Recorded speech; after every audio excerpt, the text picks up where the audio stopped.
Chapter 5, Section 2, Structure of the Virions. Now, when we look at the viruses, okay, there are some commonalities in shape, in sizes, okay? Most of the viruses that you're going to find that have been characterized are going to be smaller than the prokaryotic cells, okay? 0.02 to 0.3 microns is about the size of these viruses. Yes, there are exceptions. What is this? Pandora virus. It's about 1 micrometer in length. Okay, now you're almost to the point where you can see it with the naked eye. Almost. Definitely see this with a light microscope.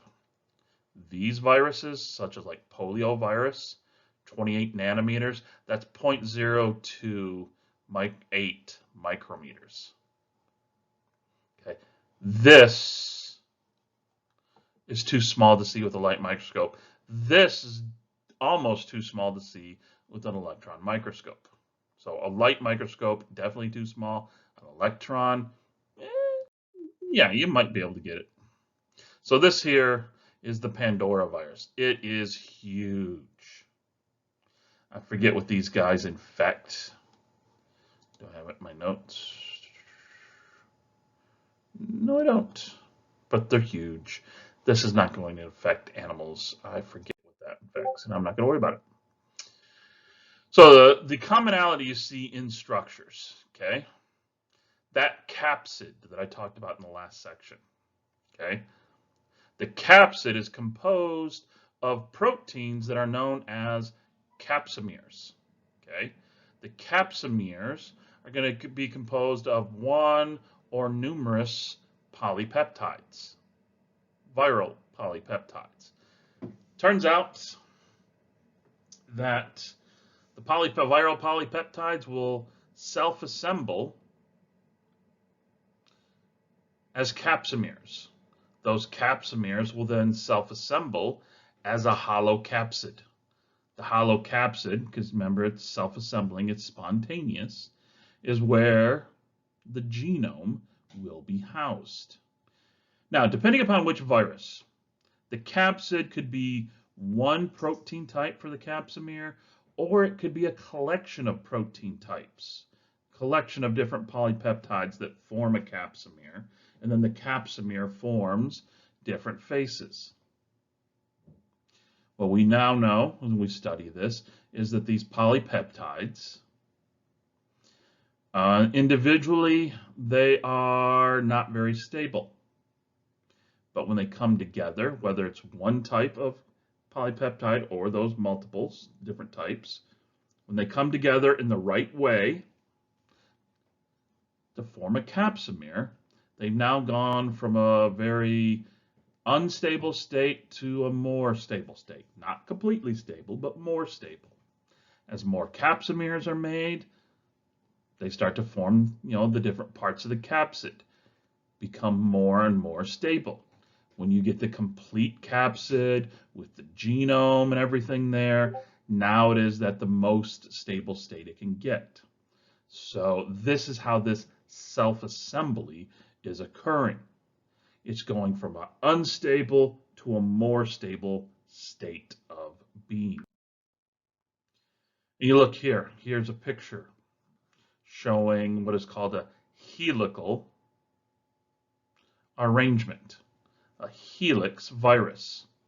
You have the viral RNA, because remember, it can be a DNA or RNA. Here it's a viral RNA. And as these polypeptides come together, they start to form these capsomeres. These capsomeres, individual polypeptides, not very stable. They come together to form the capsomeres, a little more stable.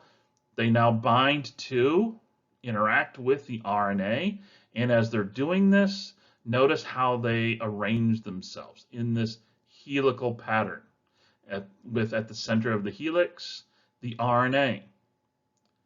This is just a really tightly packed helical pattern of proteins, as you see here. Very unstable, very stable. The RNA in the center of this helical tube of capsomeres, highly protected. So that what I just showed on the last slide is what is referred to as the helical symmetry. It's a rod, hollow rod shaped. You see this, tobacco mosaic virus and a few others like Ebola and Marburg. So if you want a human infectious diseases example. The length of this is going to be determined by just how long the nucleic acid is, the strand of RNA, the strand of DNA. Some of these, it's going to be a naked helical virus. Many of them, you know what? They're going to be packaged with an envelope. So they can be naked or they can be enveloped. Just like the other set, which is the icosahedral symmetry. It's a geometric shape. It has 20 triangular faces, the capsomeres, 12 vertices, that's the point where the different triangles come together. And each of these can be, 5, 3, 2 individual proteins forming the different facets. At the vertice could be, multiple proteins there. So you look here, 1 triangle, 2 triangles, 3, 4, 5. The proteins come together, the polypeptides come together and form the triangle. Go from a very low stability state, a little bit more stability when forming this triangle. This triangle comes together with 4 others, forming this 1, 2, 3, 4, 5-sided thing. It's now even more stable. It's gone from low, a little bit more, and now you get enough of these facets come together. There's 5, there's 5, there's 5, whatever. Now it's even more stable. Now the 5-3-2 fold thing is how you look at the orientation of. Is it the 5 of them here being folded like, one of them being folded 5 ways? Is it 3? Is it 2? Notice they look slightly different depending upon which way these capsomeres fold in on themselves. Am I going to sit there and hold you to the 5-3-2 fold thing? No. If this was a virology course, yeah. But here for this course, no. This is how the artist has drawn this, and this is an electron micrograph picture where they're able to use the laser and magnify up an icosahedral virus. Now, does this look exactly like this? No. This is an artist generalized rendition of what you're seeing here.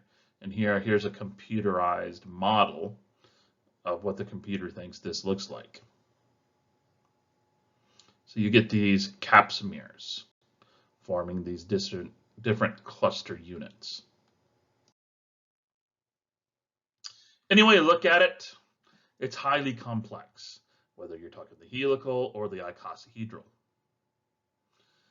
Multiple parts, multiple shapes, and then you even add in even more layers of complexity.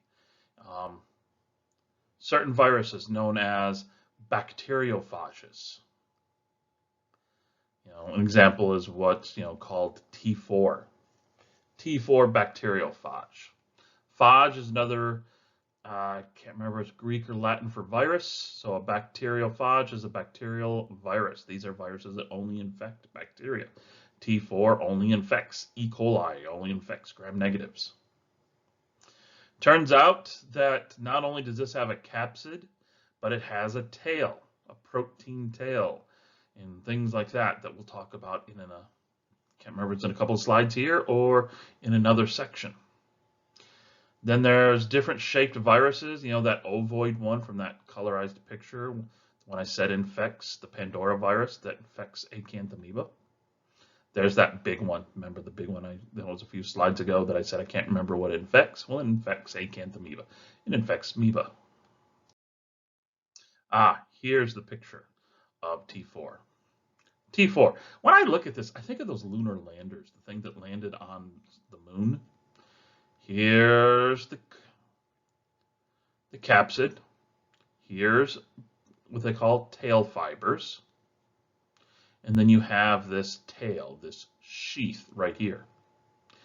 Up in here, this is this head.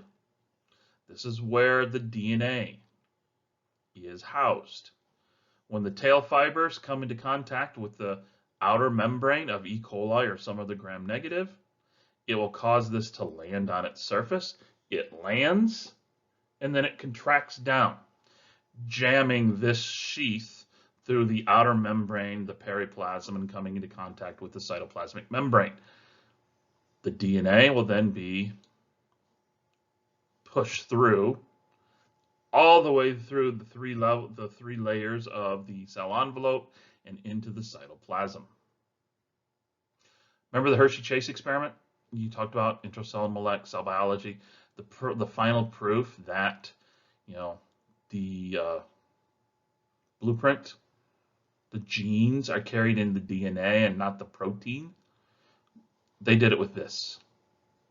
They radio-labeled using sulfur all the proteins, or they radio-labeled using radioactive phosphate the DNA, and then they saw which got inside E. coli, the radioactive proteins or the radioactive DNA.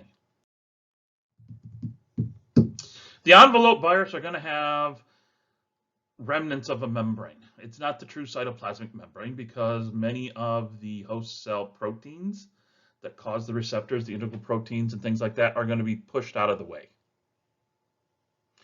Viral ones will have taken their place. So one goes in and the hundreds, thousands are coming out. They're going to, what they do call bleb out. They're slowly going to push their way out.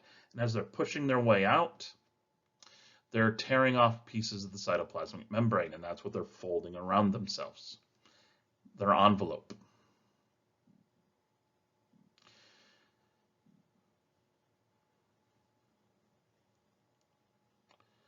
These enveloped viruses, when it comes to our animal cells, these envelopes will allow these viruses to be taken up via fusion of the envelope from the virus and our cytoplasmic membranes. Because remember, it was a cytoplasmic membrane of some other, either one of your cells or some other animal cell. So the fusion of those two allow the virus to gain entry. Many, like I just talked about with the bacteriophages, the virus itself actually stays out and only the genome gets in. Plants, I'm not going to spend a lot of time talking about plants here because plants are special.